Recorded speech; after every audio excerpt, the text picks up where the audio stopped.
Hello, ladies and gentlemen, and welcome to the Everything is Black and White podcast. I am Andrew Musgrove, and it's a pleasure to welcome Aaron Stokes back from his holidays, looking nice and relaxed, nice and tanned. Welcome back, Aaron. Did you have a nice time? Yeah, I had a great time. You're probably the first person in the office today to actually compliment the tan. I think I could have done better with it, but Oh, I'm being kind, to be very honest. But you're not a man who tans very easily. No, I used to be, but I think not so much anymore. But nice time away? Yeah, great time away. A little bit of island hopping in Greece, saw a friend get married, which was great, and came back to a surprise in the form of no any real sort of transfers of note, any transfer news of note. So it is a surprise to you? Like genuinely a surprise? The fact that they haven't signed a player, maybe not that surprising, but I think the fact that we've seen sort of limited concrete information emerge about Newcastle's plans or moves, maybe a tad surprising. Well, that hasn't stopped our listeners and viewers sending in plenty of questions for you to answer. Before I do that, I've got another present for you. So I'll give you a present to enjoy on the plane. Would you like a second present? Of course I would. Here we go. There we go. Another wonderfully packaged envelope there. So last time you gave me a present, which was the end of season pull-out. Now this, I've got in my hand for those listening on your audio platform, is the Carabao Cup 2025 Winners Magazine, which here at Chronicle Live, we have teamed up with those at Newcastle United to produce let me just scroll to the back page, 114-page magazine, which essentially takes you back through every single second of the Carabao Cup campaign, all the way through to the parade. It looks good, doesn't it? It looks shiny. It's very glossy, isn't it? Yeah, it's good. So it look nice on your shelves if you're collecting items to celebrate the Carabao Cup win. There's a link in the podcast description box for you to get your copy. It does cost £10, and there is postage and packaging to pay on top of that, but it's well worth your money. You will enjoy reading it, and it'll look nice, like I say, in your collection. So there you go. We've got one on the shelf behind us. And that one will be going home with me. And also, I just want to say a big thanks to Sealy, our sponsors for the summer. They are a new eSIM service app brought to you by the creators of NordVPN. You can choose from several affordable eSIM data plans in over 200 destinations. With a Sealy eSIM, you'll always have connection when needed.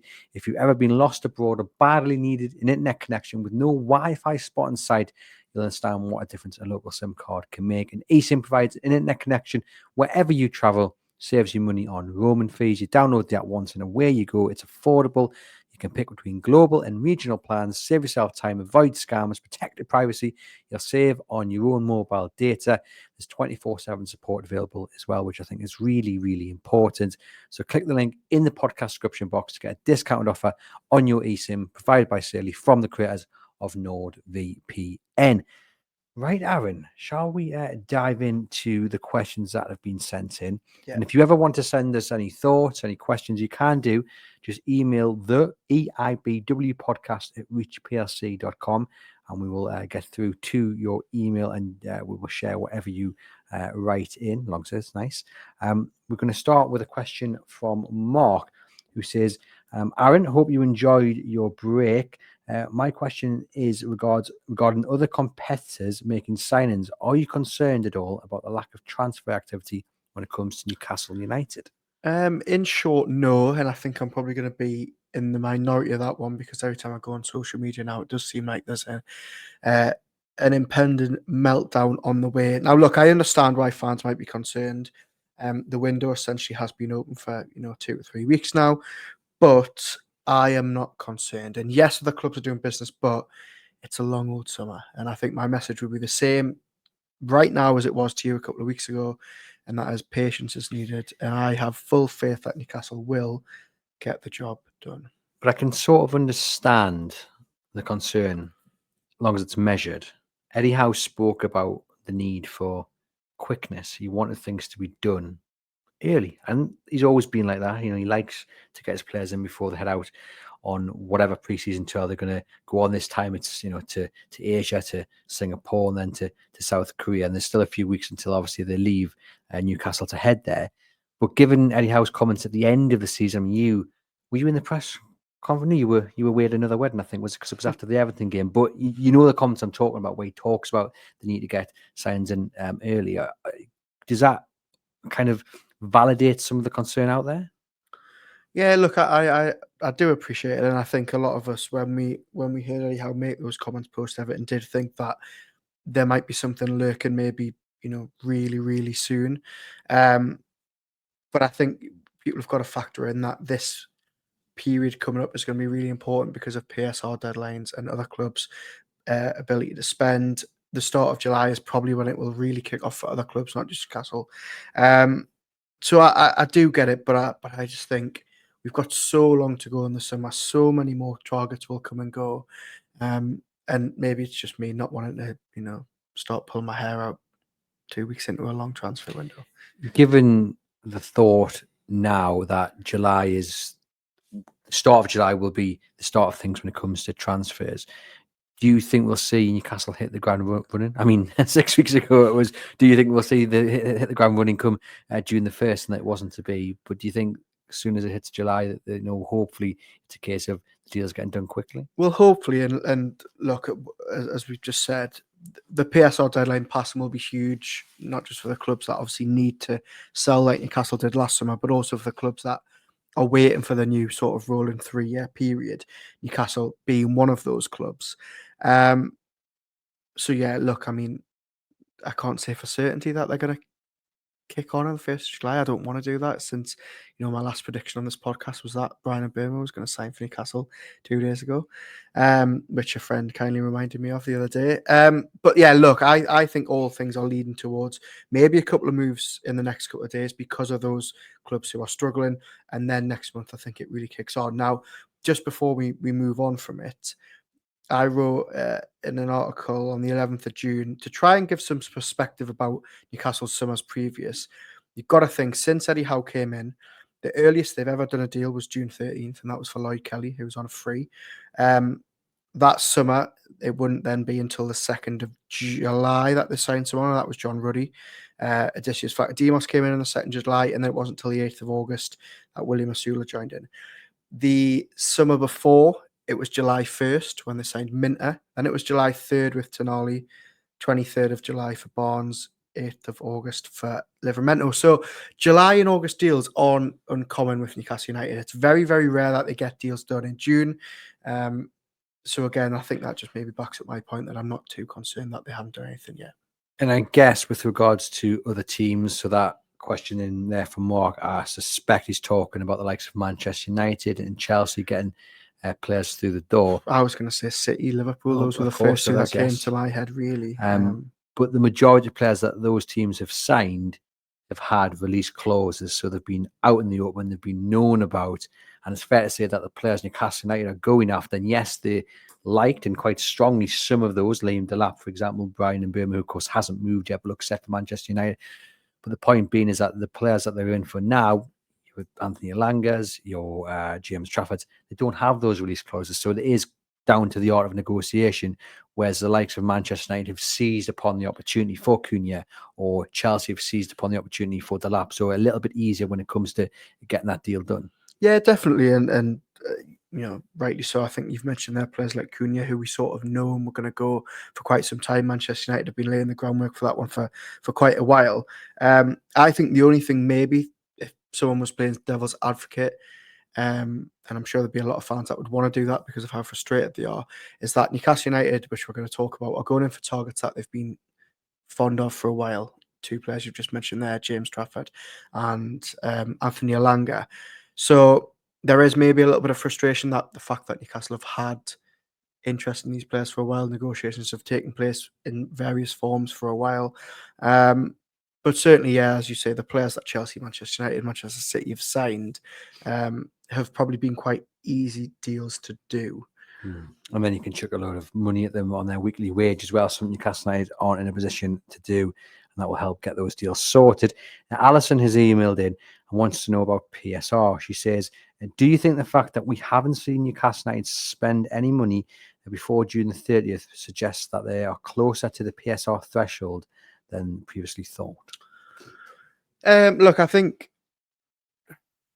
Eddie Howe came out and sort of did something he wouldn't usually do, and he was quite open about taking advantage of other clubs. We've spoken about it on this pod for a while. And again, I think coupled with the fact he talked about speed and being quick in this market, we also maybe expected deals in June. But I think one thing that's probably key to remember is while Newcastle have avoided PSR penalties because of what they did last summer, they aren't really going to see those benefits of PSR until July 1st. You know, they need that 70 odd million to drop off their 3-year balance sheet, which it will next week.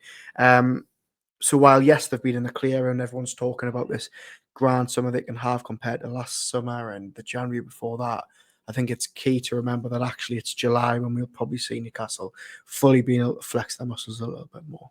Oh, fingers crossed. We've had quite a few questions in regarding Anthony Elanga, so let's just lay the groundwork down. At the time of recording, Newcastle United have had a £45 million bid rejected by Nottingham Forest. As I reported 2 weeks ago, Forest want at least £60 million for Elanga. Newcastle really like him, as Aaron's mentioned earlier.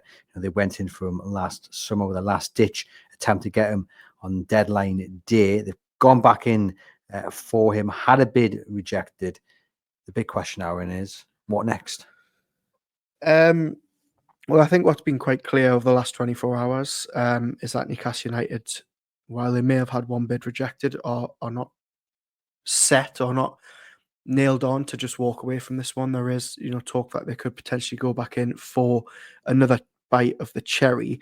But then when you speak to people at Forest, they say, well, he's absolutely not for sale. And yes, even you were saying 60 million might be enough to get it done.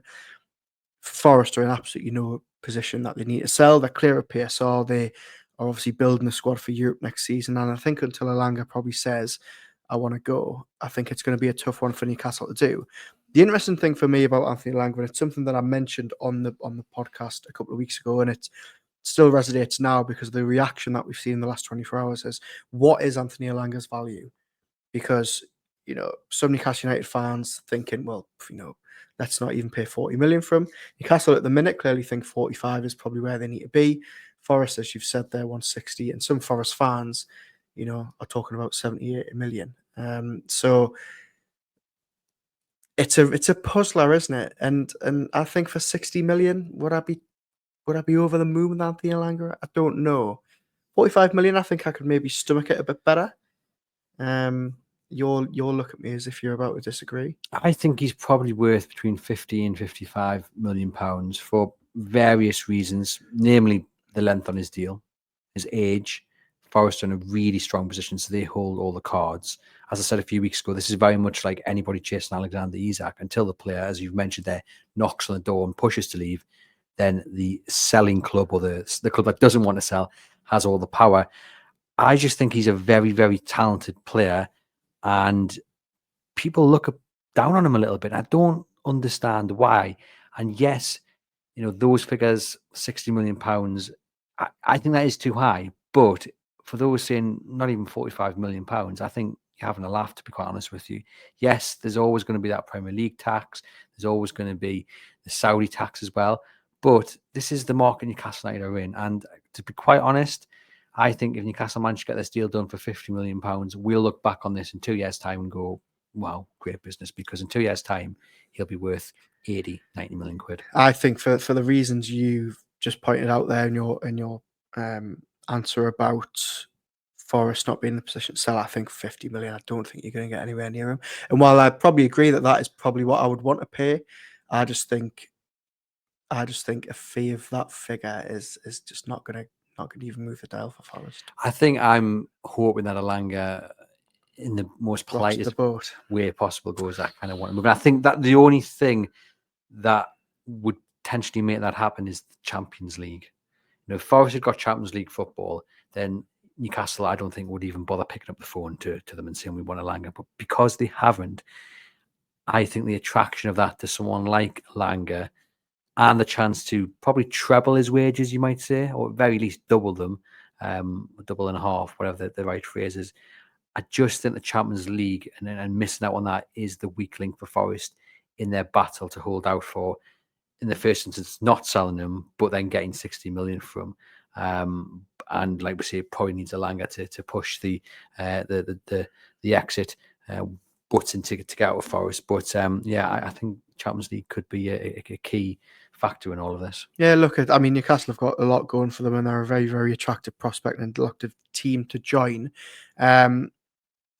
Some Newcastle United fans clearly getting very excited that Anthony Elanga was all over the social media pages of William Asula and Anthony Gordon and whatever. I absolutely love the fact that he was wearing a Bournemouth top and He his was mate wearing was wearing a Semenyo, Newcastle United yeah. top. And I just applaud, because I always think if I'm a professional footballer, right, playing in the Premier League, on transfer deadline day, I would just drive around airports and just properly mess with people's minds. Wingy? You know what I mean? I think just on that, I mean, you know, we don't want to look too much into it, do we? But in the same breath, Anthony Elanga surely knows what he's doing. Oh, he's gone fishing. He knows exactly what he's doing gone there, fishing. doesn't he? I think the only way he could have been any less subtle about it is if he was the one wearing the Newcastle United. But interesting, he's wearing a Semenyo top, which is probably the other player Newcastle United would like to go for if he doesn't end up going to Tyneside. I mean, I'm just excited by the thought of Anthony Elanga coming to Newcastle. I know he's not everyone's cup of tea. The stats maybe don't paint a £60 million player, but I think the chance to link up with Alexander Isak, his fellow countryman, I think that's exciting. And I just look at him, and he's the kind of player that I think Newcastle United fans, or at least I thought they did, really enjoy watching. He looks like the perfect Eddie Howe signing, doesn't he? 22, full international, who starts every international break for Sweden. You know, thrown away from Manchester United when they've gone out and spent all this money on, you know, really poor wingers, Sancho, Anthony, God knows how much they were paying them, and they've let somebody who came through the Carrington Academy go. I think he ticks a lot of boxes. I've been very impressed with him whenever I watched him. He's full of pace. I think he's exactly what Newcastle United would be looking for down that right-hand side, and yet for all the positives went, you know, thrown on about him, we will get listeners and viewers on this episode in the comments saying we should be going nowhere near Elanga. And I think, as you say, he is maybe looked down on a little bit. But look, Anthony Gordon was. Players like this, you know, it does maybe smack a little bit of an Anthony Gordon signing. Well, Gordon's the interesting example, because I said this to someone who I was having a bit of a conversation with on X on Tuesday about Elanga. And I said, well, okay, you don't think he's worth more than 45 million. So what are you putting on him? Because I think back to when Anthony Gordon signed, and even I was in that boat and said, oh, 40 million quid for Gordon? Is that really how much? I wasn't convinced by going to Everton at all. And now, I'll be honest, now if Liverpool wants him, £100 million, where's where I'm starting the bid for. Yeah, I think I know this is a total hypothetical, but if somebody offered me Anthony Elanga now or Anthony Gordon when Newcastle signed him, it would be a no-brainer. It would be Elanga all day. Yeah, I can totally understand what you're saying. I mean, and for certain, Elanga is an upgrade on Jacob Murphy as well, isn't he? Yeah, he is, absolutely. And I think one thing that we haven't touched on yet, which I know was in another question we were going to talk about, but time and time again, and it's a recurring theme of Newcastle United and their transfer strategy, they know what they like and they like what they know, and they will just go back in for players that they admire. They obviously had a very, very cheeky bid of around 45 million, with rejected last summer on deadline day for Elanga. They've gone back in with the same again. They clearly really, really think he's the man to go for. And that is why I think this is a good signing, because they've proven that this strategy works time and time again.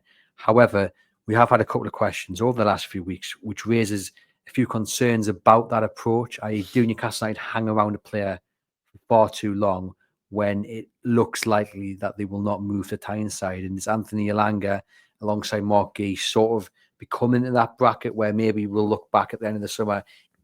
I mean, I think there's a chance both will sign, but but if one doesn't, we look back at the end of the summer and go, why did we waste another? Say if it's Mark Gee, why did we waste another 4 or 5 weeks doing this when Palace were quite insistent on the price, and maybe he said he wanted to go to Liverpool, sort of thing. Maybe. I think it's going to depend on the individual situation, isn't it? And I think for all, yes, we can talk about if they do go back in for Gay and it doesn't work, there will be understandable annoyance. But you've got to remember they had to wait for Sven Botman 2 or 3 windows. They had to wait 2 or 3 windows to get Anthony Gordon. It can work sometimes. So I've got nothing against Newcastle going in for targets that they like. And I mean, it's not as if they're chasing players that are absolute bums, for want of a better phrase. They are chasing good players who would improve this team. Well, that's what they're paid for, isn't it? To do the homework, to scout these players, to make reports, and then to go after them, and you can't begrudge But the approach. I think just on Elanga, I mean, as you say, at the time we're recording this on Wednesday afternoon. About 24 hours ago, they had that first bid of the summer rejected. The next couple of days are going to be crucial, aren't they? I think it's Newcastle decide whether to stick with Elanga and think we can offer more here, or they twist and go, right, this is what we think he's worth. We walk away. Well, let us know your thoughts on Anthony Elanga. What would be an acceptable fee for Newcastle United to pay for him, or do you want to see them go elsewhere? We have got a question here from Paul Aaron, who says, why are Newcastle United targeting Premier League players of such inflated price tags when, in his opinion, there are other options in Europe for much lower fees? Look, I think, one thing I was told a couple of weeks ago is that Newcastle United have no qualms about going to the European market. And I wouldn't, as I said, I think I said maybe on last week's show, I wouldn't be actually surprised if they did maybe venture to the continent for a couple of those cheaper deals. Certainly, there is this huge Premier League tax on players at the minute. I mean, the fact we're talking about Elanga for 60 million, for Semenyo for potentially 70 million. I mean, these are huge figures for players who, aren't even getting double figures in the Premier League. I think there is a clear, not only Saudi tax that's placed on Newcastle, but just a general Premier League tax on these players. But you pay for what you get. And if you want someone who can pretty much guarantee you goals and good performances in the Premier League, then do you have to pay that premium to get that player who can guarantee you that? Rather than take a gamble on someone like Bakayoko from PSV, who's had quite a different season, really. He's falling down the pecking order there. And yes, he would cost you probably 40 million less than Elanga, substantially less than Semenyo, but are you taking a gamble? I think you're always taking a little bit of a gamble going abroad, but look, I think it's worked well in Newcastle's favour, in seasons gone by. We don't need to go over the countless examples they've got of players that they've gone to Ligue 1 and Serie A and signed and have done well. But also, would you not maybe prefer to take a little bit of a risk on a player who's never played in the Premier League if you know you're going to pay half of what you would for me? I mean, look, this is maybe just one example, but reports in the last couple of weeks coming out of Italy, Rafael Leao, 60 million from AC Milan. You cannot tell me that Anthony Elanga or Semenyo or João Pedro is a better player than Rafael Leao. No, not despite at all. The fact that he hasn't played in England. I think we're dealing in different levels there. I mean, Leao is better than all of the names that we've mentioned and all the names that Newcastle have been linked to. But this is my point. I mean, even Sandro Tonali. I mean, would you have got a player of Sandro Tonali's quality for 52, 55 million if he'd been playing in the Premier League? Of course you wouldn't have. It just doesn't happen. Look, there is this thing about Premier League clubs, and I don't know if it's because the media inflates the reputation of Premier League clubs. I don't know if it is just because it's the biggest, richest league in the world, or if it's because clubs just need to suck every drop out of PSR at the minute, and they need to get every penny they can. But players in England do come, and it used to be a thing with English players, and now it is generally just players who play in the Premier League. I'm sorry, but you cannot tell me Antoine Semenyo, he's a great player, but you cannot tell me he's worth £70 million. You just can't.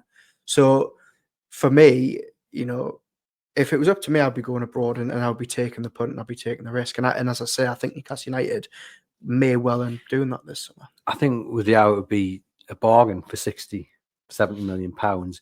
Whereas I think on the other hand, if you're going with someone like Bakayoko from PSV, who looks very exciting on YouTube and and all of that, has got that reputation, I think that's more of a gamble rather than a bargain. If it comes off, it's a bargain. But at this time, I think it's a bit of a gamble given how his season ended. But I get the point that people aren't comfortable at splashing £60 million on Anthony Elanga. But I just think, just sometimes you just got to take the hit really on that price, because like I say, in a few years' time, you look back on it, I think, oh wow, actually it was a bargain in the end of it. So yeah, but it's always going to create a little bit of debate. We've got Ross saying, thanks for the podcast, guys. My question is about defenders. The link to Scalvini, it seems Atalanta do not want to sell. Surely Newcastle United now just move on. Yeah, look, it's an interesting one with Scalvini, very young player coming off the back of a pretty brutal couple of injuries actually last season. I think he was restricted to what, six games? I want to say came back for like a month, I think. Yeah, and then did he break his shoulder or something like that. Yeah, look, an injury-prone player, but clearly a talented one that Newcastle United like. But it does maybe smack. Well, it doesn't smack of Mark Gay last summer because it's very different.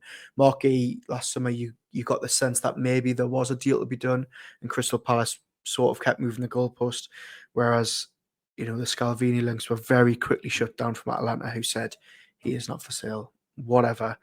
If that generally is the case, then I think Newcastle walk away. So you think that's it? Newcastle now move on to the targets? Yeah, in an ideal world, I think so. Yeah. In Europe, or do you think there's still a chance Mark Gay comes to Newcastle United? For what it's worth, I still think he's top of the list. There's always a chance that he is, and clearly Newcastle United still admire him. But I just think, and again, it goes back to the previous question where we were talking about wingers predominantly. I would maybe be more in favour of them going to Europe and maybe trying to find a centre back for 25, 30 million, like Manchester City did in January when they signed Kuzanov from Lens, like Newcastle United probably could have done last summer if they'd gone and signed Malik Dior from AC Milan, who was only going to cost you 25 million. Again, if he was still playing in the Premier League, I don't think that deal will get done for that price. So I've got no qualms with them going abroad.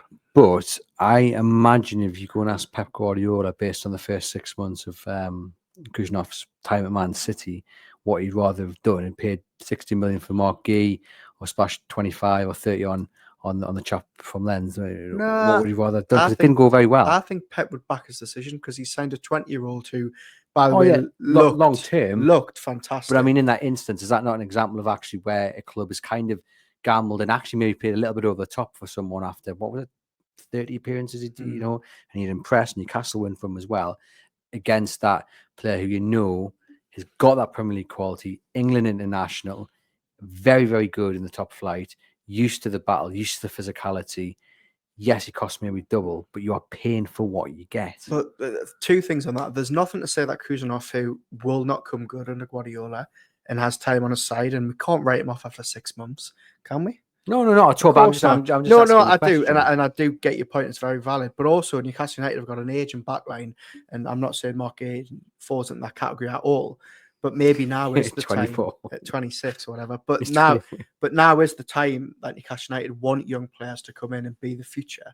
So if they turn around and look, if it had been Scalvini, fantastic. But if it's another 20, 21, 20 children from Europe, I certainly won't be saying, oh, well, why didn't they go and pay double? I just think the Premier League experience is so key.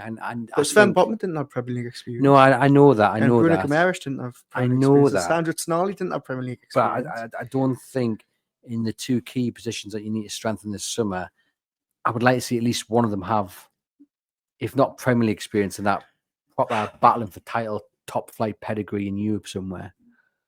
And I know that's easy to say. Look at Manchester. Like Manchester City have started this window amazingly. Ryan Cherky, no Premier League experience. Rangers from AC Milan, no Premier League experience. But playing for top sides, though, playing for Leon, we've been relegated to League. AC Milan finished 9th in Serie A. I don't know. Yeah, but over their time in those respective leagues, they've been battling at the right end of the table for honours. But I get what you mean. There is better value to be had in Europe, but I would still like to see. Well, look, that's a perfect question for anyone listening or watching this now. Get in the comments. Would you prefer Newcastle go out and sound proven Premier League experience for 60 million or a European risk for 30? That's the question, isn't it? Let us know in the comments. But I would not be against Mark Gay coming in for 45, 50 million pounds if we could get that deal done. We've got Toon Oz 89 asking, with Paul Mitchell leaving, where do you think the responsibility now lies with transfers? Well, we know certainly the last couple of weeks, and no doubt going into the future until Newcastle United find a replacement for Paul Mitchell, whatever that looks like, that a lot more responsibility is going to get given to Steve Nixon and Eddie Howe's nephew. Now, look, this shouldn't come as a surprise. They've been very, very close to Eddie Howe in recent windows. Howe trusts them both implicitly. Andy Howe has been involved in some of the big deals that Newcastle United have done in the last couple of windows. And Steve Nixon, as we know, is a fantastic talent spotter who's been at the club for a very, very long time.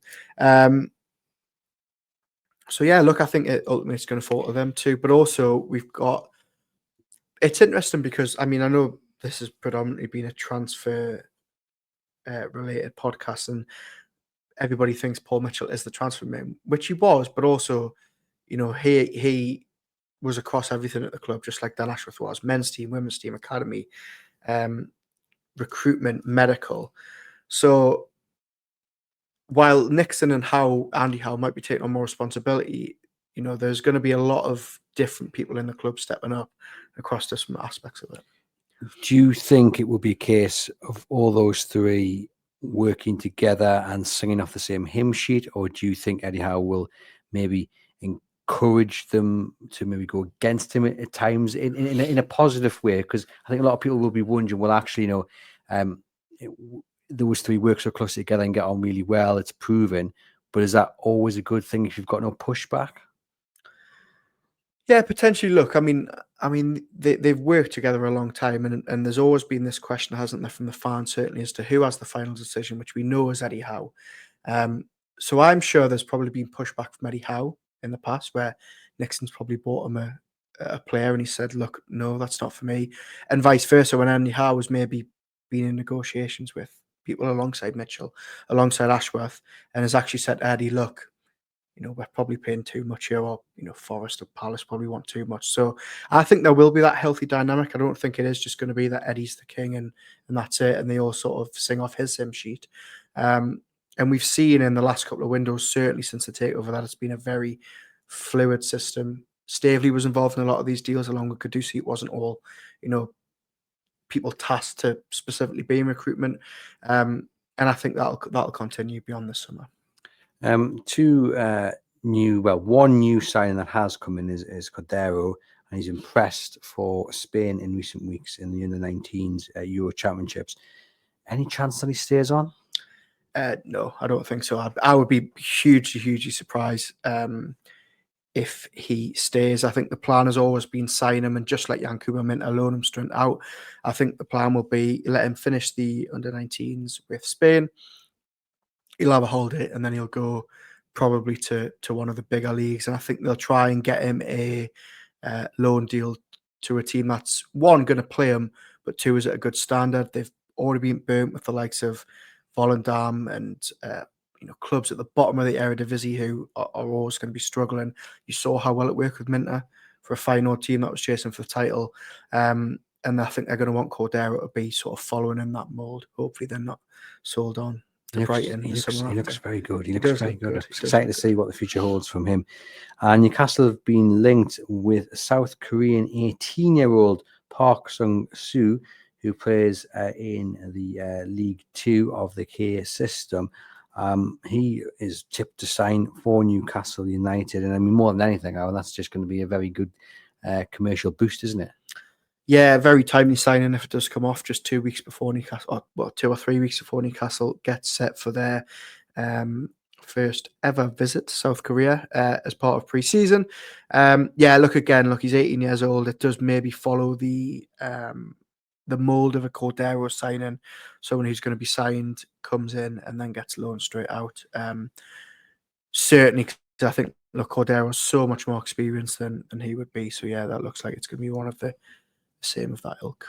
Got more questions then to finish on. We've got Ken saying, if the new price for wingers and forwards is £60 million, do we pay and sacrifice Trafford's £40 million? Elanga, Semenyo, Kudus, Pedro, all undervalued by us at £45-55 million. Trafford money gets deals over the line. Do you agree?